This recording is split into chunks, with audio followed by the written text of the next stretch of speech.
किसी भी लड़की को उसके बिना परमिशन के टच करना ही पहली बात बहुत गलत है, और फिर इस तरीके से टच करना तो हद से ज्यादा गलत है। कि मैं 2 दिन से बहुत ज्यादा परेशान हूँ, क्योंकि कंटिन्यू मेरे पास डीएम आ रहे हैं कि ये जो लखनऊ वाला इंसिडेंट हुआ, इसमें मैंने कुछ बोला क्यों नहीं, एक्शन क्यों नहीं लिया, थप्पड़ क्यों नहीं मारा।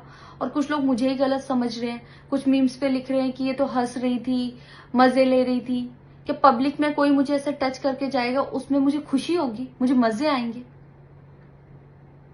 सारी बात ये थी कि जब इनका सॉन्ग के लिए मेरे पास कॉल आया तो मैंने सारी चीजें क्लियर कर ली थी कि इसमें ऐसा वैसा कॉस्ट्यूम तो नहीं है, कोई डबल मीनिंग लाइन तो नहीं है, और इसमें ऐसा वैसा सीन तो नहीं है। और मैं शूट पर गई, शूट पे सब कुछ नॉर्मल था, मुझे कोई प्रॉब्लम नहीं हुई।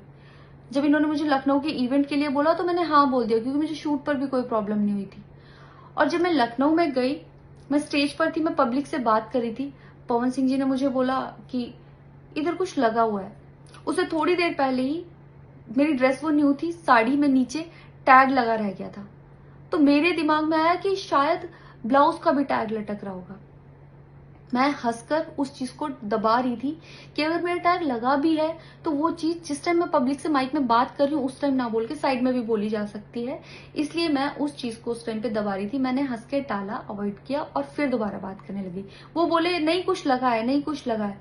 तो मैंने कहा नहीं लगा, वो बोले लगा हुआ है। तो मुझे लगा कि शायद ये तो मेरे को लग रहा था कि कुछ लगा है इसलिए ये बोल रहे हैं। और पर फिर भी मैंने हंस के वहां पे टाला। बिल्कुल भी सपोर्ट नहीं करती कि हाँ ये चीज नॉर्मल है या इसको नॉर्मल समझूं।